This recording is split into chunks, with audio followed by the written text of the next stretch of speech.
Coming to you now, it's Long Waves with Gary Krug.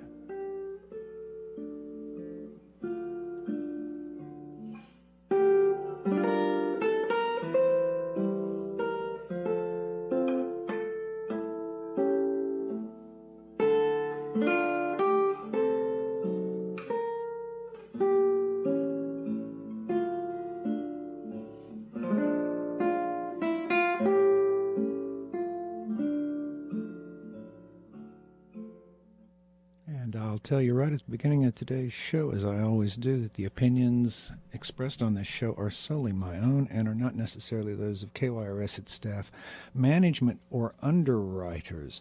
Welcome and thank you for listening. It feels like we're back in March, but such is weather in Spokane, and it is nice to see a little bit of rain.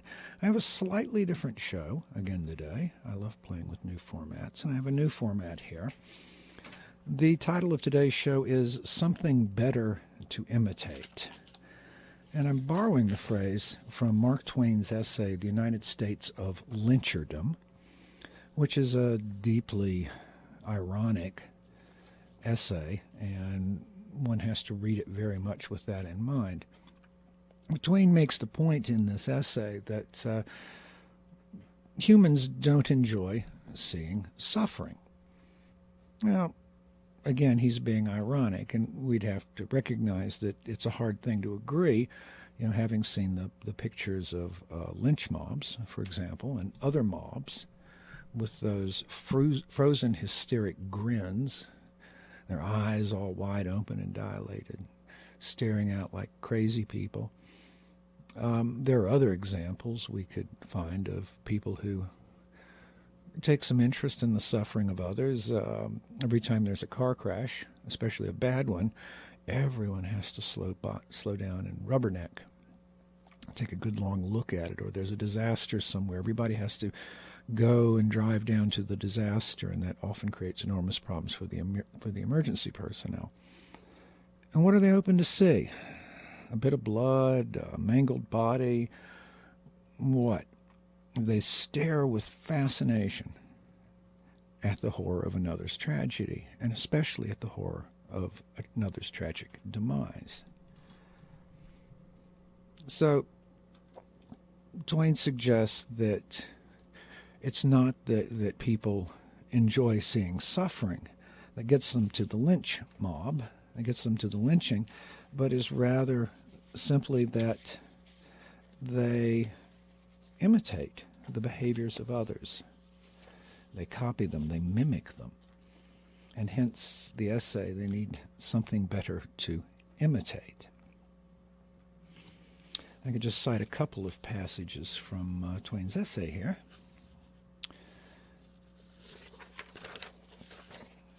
The big one being that people lack moral sensibility. And Twain writes the following. It has been supposed and said that the people at a lynching enjoy the spectacle and are glad of a chance to see it. It cannot be true. All experience is against it. The people in the South are made like the people in the North, the vast majority of whom are right-hearted and compassionate, and would be cruelly pained by such a spectacle, and would attend it, and let on to be pleased with it, if public approval seemed to require it. We are made like that. We cannot help it. The other animals are not so, but we cannot help that either. And he continues to go on that he himself has seen how one strong person could stand down a mob. Quoting again, Twain wrote, "For no mob has any sand in the presence of a man known to be splendidly brave. Besides, a lynching mob would like to be scattered, for of a certainty there are never 10 men in it who would not prefer to be somewhere else, and would be, if they but had the courage to go. When I was a boy, I saw a brave gentleman deride and insult a mob and drive it away. And afterward in Nevada, I saw a noted desperado make 200 men sit still with the house burning under them until he gave them permission to retire. So, Twain says, perhaps the remedy for lynchings comes to this: station a brave man in each affected community to encourage support and bring to light its deep disapproval of lynching. But then he sets the hook that there simply aren't enough brave people to do it. If it were simply physically brave, that would be one thing, but morally brave. He writes, no, upon reflection, the scheme will not work. There are not enough morally brave men in stock. We are out of moral courage material. We are in a condition of profound poverty. We have those two sheriffs down south who, but never mind, it's not enough to go round. They have to stay and take care of their own communities. So Twain has this wonderful idea of actually bringing missionaries home from China who would have the moral courage to stand down a crowd, because they're used to doing it, trying to teach Christianity in China in the 19th century, and invite them to come back and station missionaries and convert America finally to Christianity, or to at least kindness. It's an interesting bit. And as I say, intensely ironic or deeply flawed. You know, there is a thing that happens when people assemble in groups. Their consciousness ebbs. It descends. It turns down. And it sinks to the level of the least conscious person in the group. It has to, or there can be no group mind. There can be no unanimity among the group. It's got to work at the level of the least conscious person there. And there are a lot of things that can lower consciousness. But among the most effective is strong emotion paired with arousal of the body. So we think of things like anger, or hate, or bloodlust. The mood is bonding, unified, and is always enhanced by rhythms. You see this at sporting events where there's lots of rhythmic activity that people are drawn into, with chanting and with waves and all of this kind of nonsense, and the repetition of easy-to-remember themes that people are supposed to cheer at appropriate moments. And this creates a sense of group identity and a concomitant loss of individual identity. It puts us deep, deep, deep into an endocrine infatuation. We're sort of driven by the adrenaline and the emotionality of the moment. But, you know, in any act of violence or hatred, any social act of violence and hatred, someone always instigates and leads, and the others imitate. So we need to find something better to imitate. In today's show, I'm going to be discussing 3 examples where imitation goes wrong. Now, there are a lot of reasons why this is the case, but in these 3 examples, I'm going to explore some of the failures in imitation. So again, if we take the lynch mob, a few, often one person, instigates the crowd, instigates the action, and quickly the crowd coalesces around the act. People, this is Twain's argument, people feel like they must put in, they must behave like others to be accepted, and there's a lot of truth into that. One of the most alienating things you can do to people is to not recognize them, or to have a group show disdain for them or disapproval. It's very hard for people to survive in that kind of social setting. People like to be accepted. So they fall into encouraging and supporting activities such as lynching or shaming another person, or joining in the attack, whether verbal or psychological or social, against another person, because it confirms their own identity within the group. It's a form of group monkey dance, to use Rory Miller's phrase. An act of violence that supports and strengthens group solidarity. It's called a monkey dance because it's something all the great apes do, and we being great apes fall right into that category. It's a way where the outsider, the other, is first identified by a leader in the group, and then the rest of the group comes around to expel or hurt or kill the outsider. And it's really not about the outsider, it's about the group. It's about proving the strength of the group and coalescing that.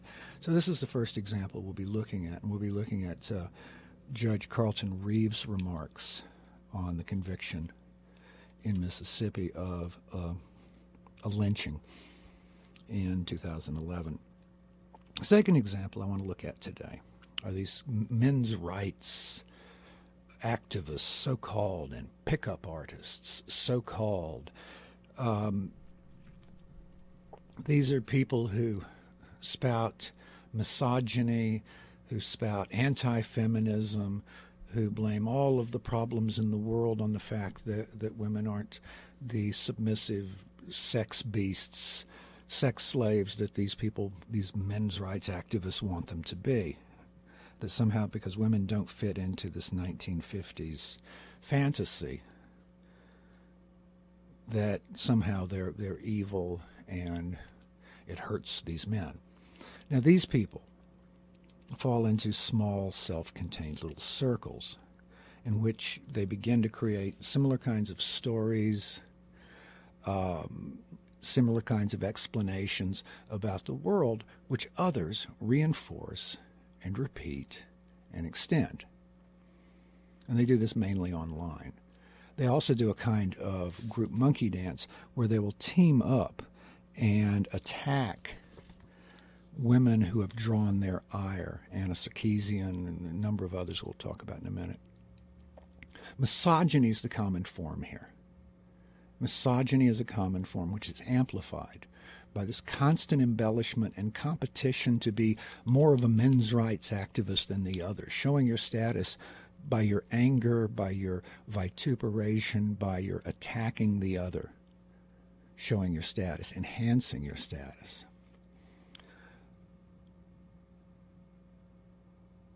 So the conversation grows in hate, in violence, in rejection of the outsider. Men's rights activists, the MRAs, commonly contain rape apologists, people, talking about, well, there are reasons why he had to rape her or rape him, but it's almost always directed at women. They generally avoid, for interesting reasons, talking about men being raped by other men. Anyway, the rape apologists are absolutely exemplary of this group. And so we'll be talking about a murdered feminist activist named Grace Mann, and then we'll have to talk, of course, again about Roger Elliott, or Elliott Rodger, the fellow who shot up all of those, killed all those women in California just last year.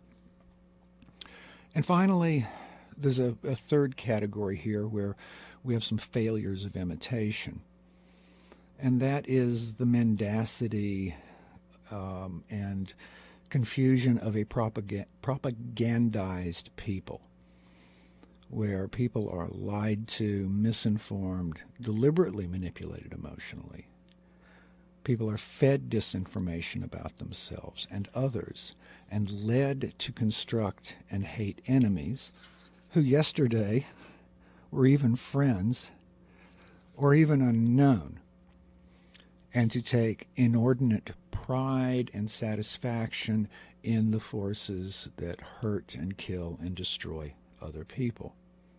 This is an engineered hatred, and it's commonly used in engineering evil and hate and othering to the service of power. So we'll be talking about that today. But let's start.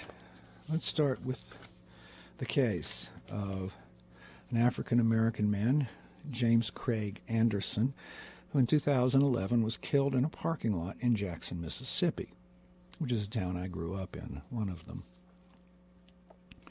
So he was attacked by a gang of young people who beat him severely, and one of them, dissatisfied with the beating, drove his car over Mr. Anderson and killed him.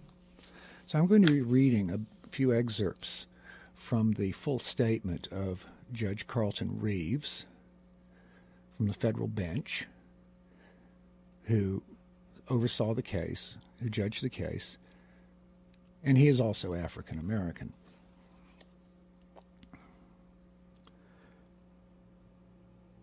Quoting Judge Reeves, Mississippi has expressed its savagery in a number of ways throughout its history, slavery being the cruelest example, but a close second being Mississippi's infatuation with lynchings.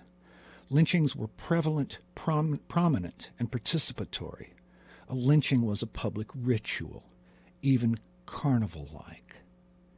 In Without Sanctuary, historian Leon Litwick writes that between 1882 and 1968, an estimated 4,742 blacks met their deaths at the hands of lynch mobs.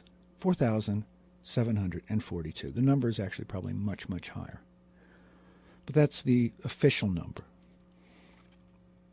He goes on to say that in modern terms, if you take the population and compare it to the current population, in modern terms, that number represents more than those killed in Operation Iraqi Freedom, more than twice the number of American casualties in Operation Enduring Freedom, the Afghanistan conflict. Turning home, this also represents about 1,700 more people than who were killed on 9/11. Those who died at the hands of mobs. Some were the victims of legal lynchings, having been accused of a crime, subjected to a speedy trial and an even speedier execution. Some were victims of private white violence, and some were merely the victims of nigger hunts, murdered by a variety of means in isolated rural sections and dumped into rivers and creeks. And that's why the number is probably low. And I am quoting verbatim. Judge Reeves uses the word nigger about 11 times in this essay, and I'm not going to parse his words. He uses it in its precise historical context. Back in those days, according to black Mississippians describing the violence in the 1930s, quote, to kill a Negro wasn't nothing. It was like killing a chicken or killing a snake. The whites would say, niggers just supposed to die. Ain't no damn good anyway, so let's just kill 'em. They had to have a license to kill anything but a nigger. We was always in season. And this was very much the attitude of Mississippi and the attitude of many parts of this great country of ours. I wish I could read the whole essay. I wish I could give you the entire essay in the judge's own voice. It is so suasive, it is so beautifully written, it is so moving that it needs to be read in its entirety. He talks for a bit about the people who died in the service of the civil rights movement: Emmett Till, Willie McGee, James Cheney, Andrew Goodman, Michael Schwerner, Vernon Dahmer, George W. Lee, Medgar Evers, Mac Charles Parker, and on and on and on and on. And what he says is, the last thing that each felt was the audacity and agony of hate. Senseless hate, crippling, maiming, and finally taking away their lives. Hate comes in all sizes, colors, and from this case we know it came in different sexes and ages. A toxic mix of alcohol, foolishness, and unadulterated hatred caused these young people to resurrect the nightmarish specter of lynchings and lynch mobs from the Mississippi we long to forget. Like the marauders of ages past, these young folk conspired, planned, and coordinated an attack on certain neighborhoods in the city of Jackson for the sole purpose of harassing, terrorizing, physically assaulting, and causing bodily injury to black folks. They prowled, they came ready to hurt. They used dangerous weapons. They recruited and encouraged others to join in the coordinated chaos, and they boasted about their shameful activity. This was the 2011 version of nigger hunts. And it goes on to say that this was not the only incident. There were many other incidents, but this was the first person they actually killed. Continuing with his statement, this is his complete statement his written statement in the case. What is so disturbing, so shocking, so numbing, is that these nigger hunts were perpetuated by our children, students who live among us, educated in our public schools, in our private academies, students who played football lined up on the same side of a scrimmage line with black teammates, average students and honor students, kids who worked during school and in the summers, kids who now had full-time jobs. Some were pursuing higher education, and the court believes they each had dreams to pursue.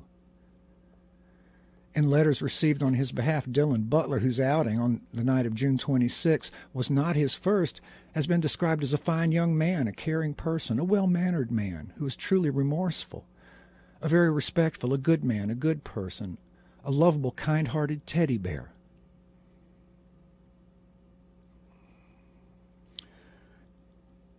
And sadly, Darrell Dedmon, who straddled James Anderson and struck him repeatedly in the face and head with closed fists. He, too, was a normal young man, indistinguishable in so many ways from his peers. Not completely satisfied with the punishment to which he subjected Mr. Anderson, he deliberately used his vehicle to run over James Anderson, killing him. The simple fact is that what turned these children into criminal defendants was their joint decision to act on racial hatred. In the name of white power, these young folk went to Jaffrica to F with some niggers. Echoes of Mississippi's past, white power, nigger.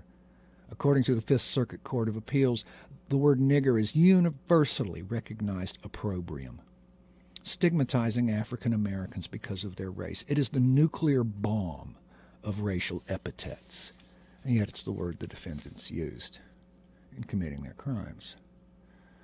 Court must respond to one letter it received from one identified as a youth leader in Dylan Butler's church, a mentor, he says, who describes Dylan as a good person.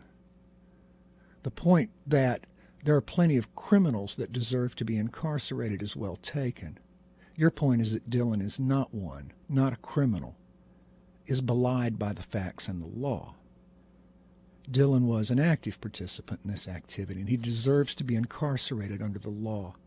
What these defendants did was ugly, it was painful, it was sad, and it is indeed criminal. And he keeps using the phrase, your Mississippi, my Mississippi, our Mississippi. So,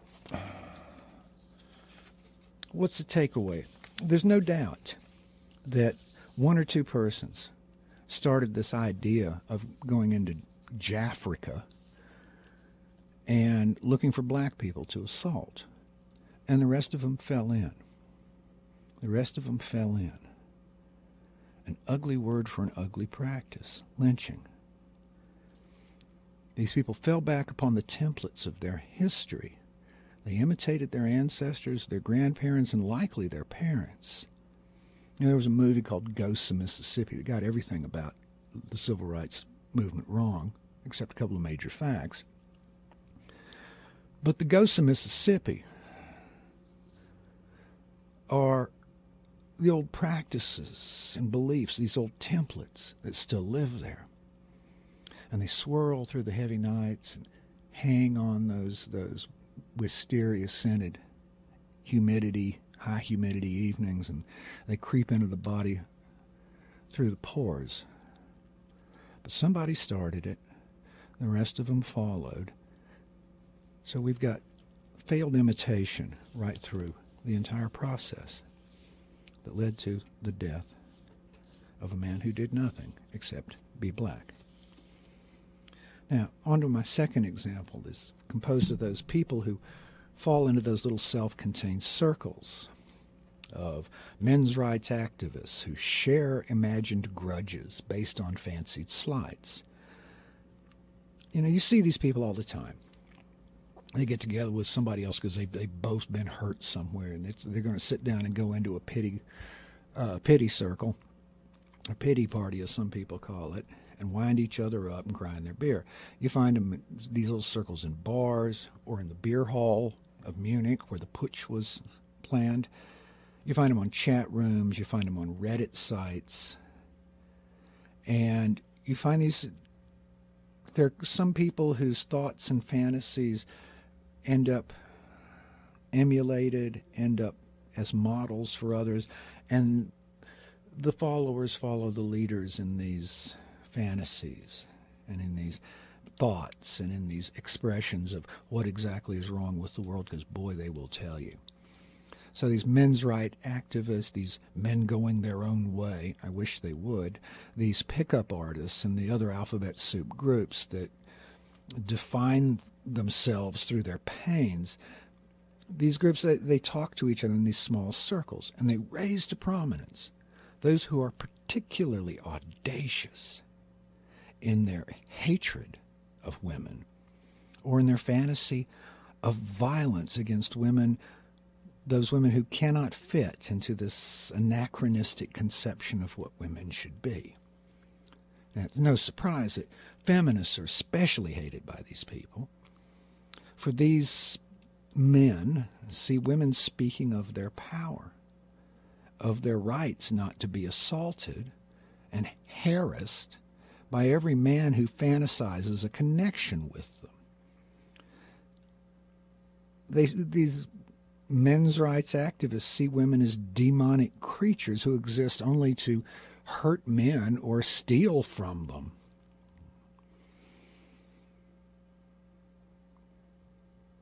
And when these women do choose a man, it's always, in the parlance of these people, it's always an alpha male. And they, of course, are only poor betas or lower. Alpha males. And somehow, this always strikes me as odd, it never occurs to them. It never occurs to these men's rights activists, to these men, that by their own logic, the problem is not with women who oddly prefer in general not to date, mate, or screw men who by their own admission are betas in that strange hierarchical world they live in. It never occurs to them that by their own admission, there's something not quite right about them, and women are probably wise to stay the hell away from them, but no, can't go there. Rather, it is the men who are above them in this fictional problem, this fictional hierarchy, who are the real problem. The alpha males. They're the real problem. And that women, of course, they can't help it. They pursue alpha males. But it's the alpha males who are the real problem. Yet they're not the target. The alpha males are not the target. The women are. And this takes us right into the heart, right into the infantile depths of men's rights activists. They have been rejected. And not wishing to consider their own failings, which might have led to someone rejecting them, they project onto women their insecurities about money, about sexuality, about their perceived minor social status. Apparently, they never found another man to imitate whose model might lead to a more productive self-understanding. So, here recently we had a woman, a feminist activist, which in the MRA's eyes is the worst of two worlds, a woman named Grace Mann, who was bound and strangled by a man in her room. And she was actually between two events. Everyone who knew her spoke so highly of her. She seemed to be a truly remarkable woman who just was trying to make the world a little bit safer and a little bit better for everyone. And we still don't know, to my knowledge, why this man killed her. But here's what the men's rights activists see it. That her death was an inevitable result of her unwillingness to learn that misandry is not a joke. So they've turned around this misogyny, which is real and demonstrable, into a misandry. It's actually women who hate men, and now women are being punished for it. Now this is some really twisted thinking. The person who wrote that statement, that one day they'll learn, also wrote that one day a feminist wearing an ironic Kill All Men t-shirt will walk down the wrong street, enter the wrong room, and encounter the wrong man, a man that does not value her as a woman and chooses not to treat her as equal. The man will not see the t-shirt as ironical humor, but will be offended and beat her savagely, laughing as he licks the tears from her crying eyes. And with man's death, this writer, Olke, said the prediction has been proven somewhat true. And he promises there will be more violence. He says he doesn't feel good about the violence, but this young woman took one for the team. Now, to put this in a little context, the university in Virginia where Mon was a student in Fredericksburg, it had some major problems with misogyny on campus. Major problems. One of them was that the rugby team, the entire rugby team apparently, performed this song at a party last fall, which was really a violent chant celebrating, quote, the rape of dead whores, and surreptitiously recorded. There were some actions taken, and the team was suspended. Now, Mon was a member of the group who helped to get the team suspended. And one supporter of the team warned that feminists would, quote, burn if the team was suspended, and, quote, there would be no survivors. Another threatened that Dandy's about to kill a bitch or two. When Feminists United reported these threats to the school administration, they were reportedly told the school could do little about them. So Mon and her group went a step further and began to investigate and to pursue a Title IX complaint against the school,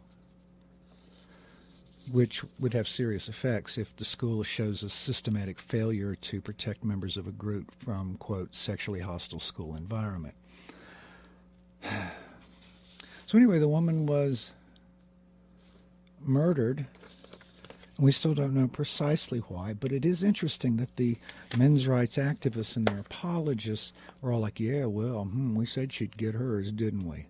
And it's real common for them to go after prominent women, women who speak up, women who stand up, women who put themselves on the front lines of making misogyny harder and harder and harder for the men's rights activists to just get away with like it's a normal thing.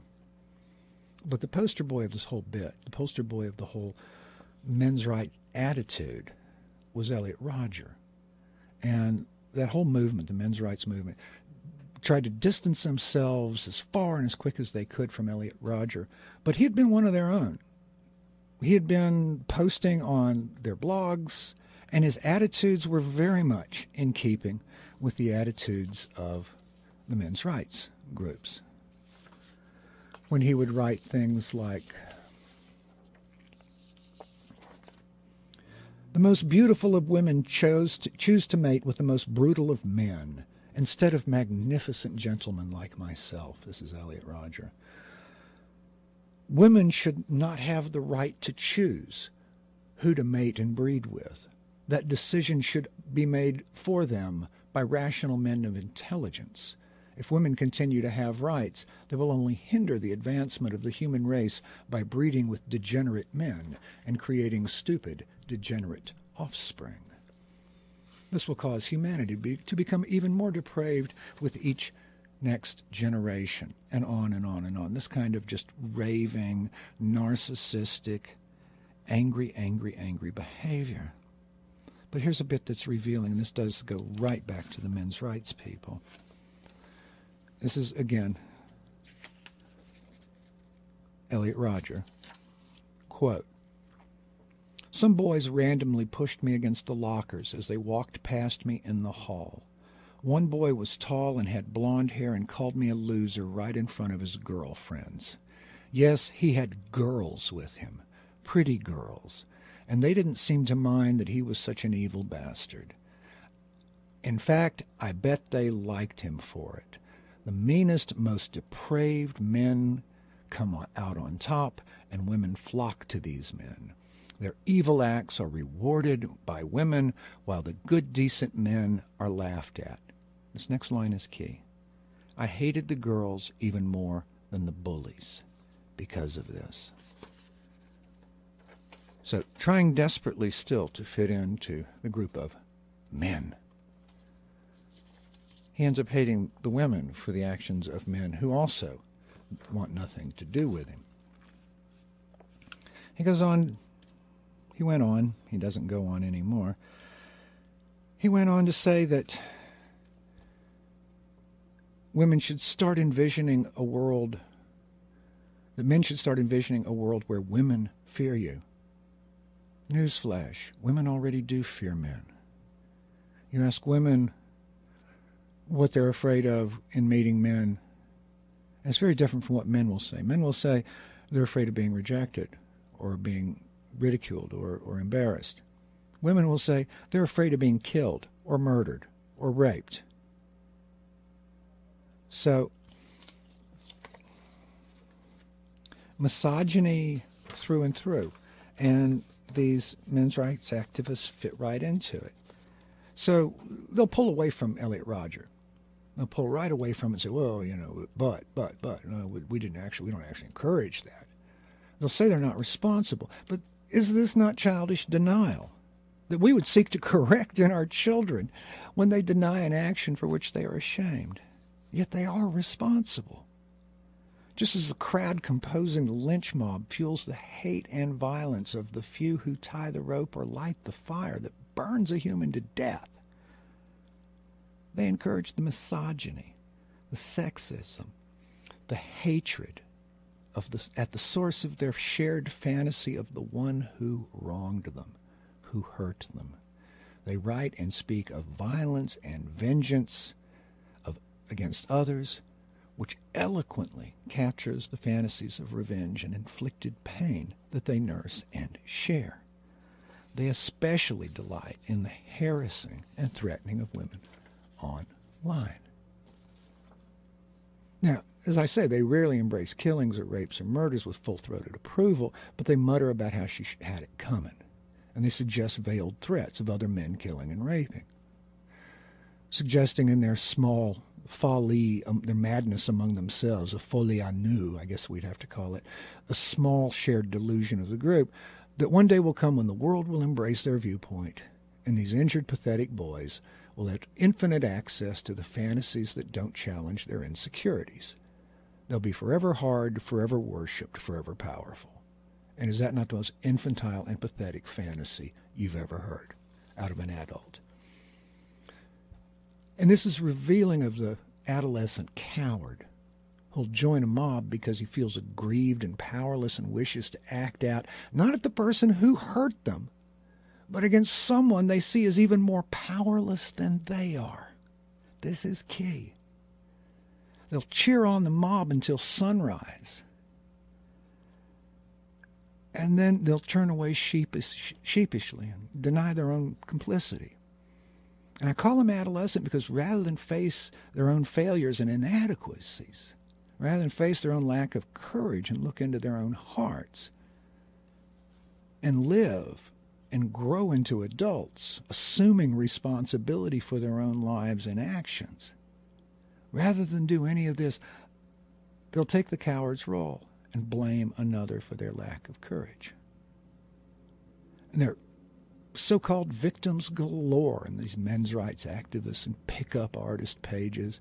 There are deep pools of Reddit blogs where you can bathe in the bathos of these stories and their desperate attempts to sound like wounded warriors and heroes of noble battles, or at least betrayed by demonic women. But these poor adolescents, they fought no battles. They cowered in insignificance of hurts unexamined. They imitate the similar tales of others. They assume some truth to their fantasy because it sounds like someone else's stories, and they assume some nobility to their failures. And as Carl Jung, the Swiss psychologist, noted, in doing this, they commit a real psychological sin. They believe they are only what they know of themselves.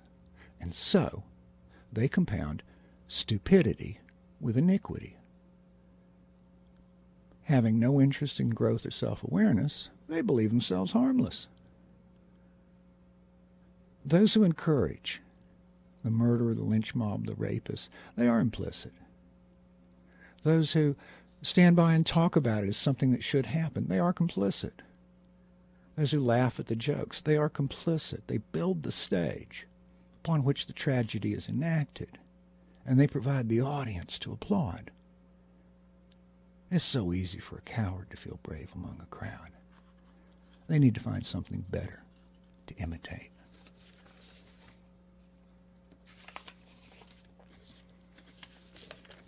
My third group that I said I would talk about, and gosh, I'm going to have to then because I've made you a promise.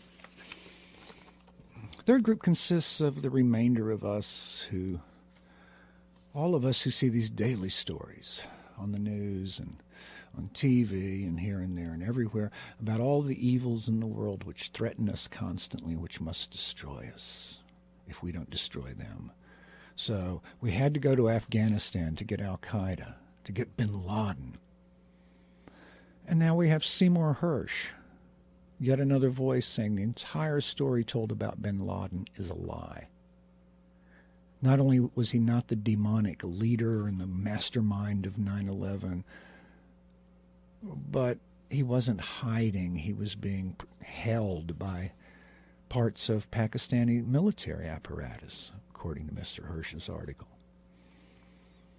But the great boogeyman, and finally the great boogeyman became unnecessary and he could be removed, and so he was.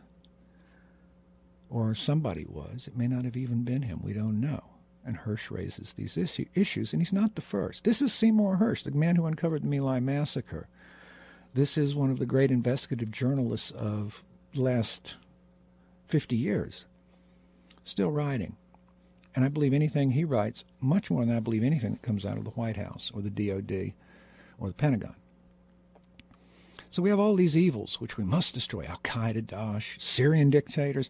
They change daily. They come and go. Now we're actually supporting Al-Qaeda in Yemen and supposedly fighting Al-Qaeda, which is also being supported by Israel in Iraq against Hezbollah. Iraq was a lie and is a lie. Syria was and is a lie. Ukraine was and is a lie. And this is a particularly dangerous ongoing one because we have active U.S. troops in uniform in Ukraine on training exercises, and we all know what that means. Bin Laden was and is a lie. 9/11 was and is a lie. But always we're diverted from thinking about these lies. We're distracted by the next new crisis. Our eyes are drawn to the next new atrocity. Our voices and questions are silenced with the bullying of media and government who would shame us and make us outsiders in the land of the free and the home of the brave. Yet who but the brave would be willing to become outsiders for the sake of truth? We're fed endless stories of atrocities. Yet, as I've shown on this program before, and as you already know, we scarcely need to leave our towns, sometimes not even our neighborhoods, sometimes not even our homes, to find atrocities and evils which need fixing. I've covered these stories before. I'll do it again. But the topic of today's talk requires I focus a little more tightly on the effects of these lies and manipulations. Political rhetoric, particularly of the GOP, but big swaths of the Democrats, condemns the poor, condemns the migrant, damns those in the inner cities, the wealth of which corporations and their owners have sucked out, leaving only largely the dead husks in which history and poverty trap those who are despised not so much for their color as they are despised for being a constant reminder of the greed and evil and lack of social concern that created these dead cities. Black men are shot with impunity at rates that overshadow lynchings.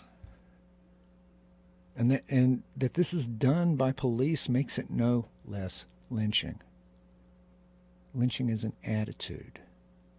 The lynching itself can be conducted by one. You only need one person to tie the knot. And when that one person is in a uniform and a title, it makes this person a representative of a group with power. Those police who kill do so because they have been enabled, encouraged, assisted by the attitudes of many, many people in that town, in that government. People who harbor racist ideas. People who feel hatred in their hearts. For hatred is the sine qua non of a lynching. Every one of them. They presume themselves to be harmless. They presume themselves to be innocent. Yet the officer who shoots is not the only one involved. He ties the rope or he lights the fire. But there is a mob still there. And that mob is our loyalty to prejudices and hatreds that we harbor within ourselves. Secret little dark hatreds that we only share with select people. Dark little things. The mob lives in our refusing to see and to speak and to demand justice for all, equality for all. And like those men's rights activists who huddle around their screens telling these self-reinforcing, self-evident fantasies about wrongs done them or the inherent evils of women or feminists, or like the racist lynch mobs in Mississippi who could talk about all the inherent evils of the black race and the superiority of the white race and the purity of white women.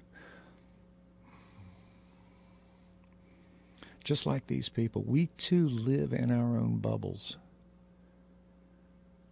but largely created ones, media bubbles that we enact in the social, bubbles and lies and distractions, and in the not even very sophisticated deceptions of our own governments.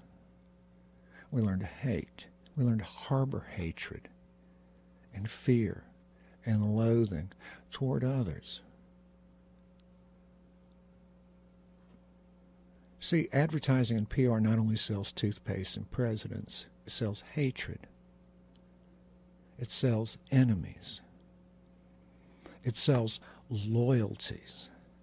I saw a video recently of the largest military flyby over an NFL game ever. And it's dozens, it seemed, of jets. And there's smoke guns, there's smoke engines on the plane, flying over and pyrotechnics all around the field, and the crowd was just absolutely raving, leaping out of their seats, yelling, taking this vicarious satisfaction in the strength of this military. The curious thing is, between 2011 and 2014, the government paid $5.4 million. The Department of Defense paid $5.4 million to 14 NFL films for costs associated with patriotic ceremonies and these military tribute days. These are PR operations run by the Pentagon. And the masses go wild. They fall right into that shared participatory connection with the bully, with the braggart, with the rapist, with the lyncher, with the person who would teach you and me and us to hate and to fear and to celebrate and participate when that which we hate and fear is attacked. Tell me how that differs from a lynching. Tell me how this differs from a rape or the murder of a female activist. Because for the lack of me, for the very life of me, I cannot see the difference. But it is the case. And that brings me to the conclusion of today's show. Thank you so much for joining me. You've been listening to Long Waves Radio with Gary Krug. You are listening to KYRS Medical Lake, Spokane, 88.1 and 92.3.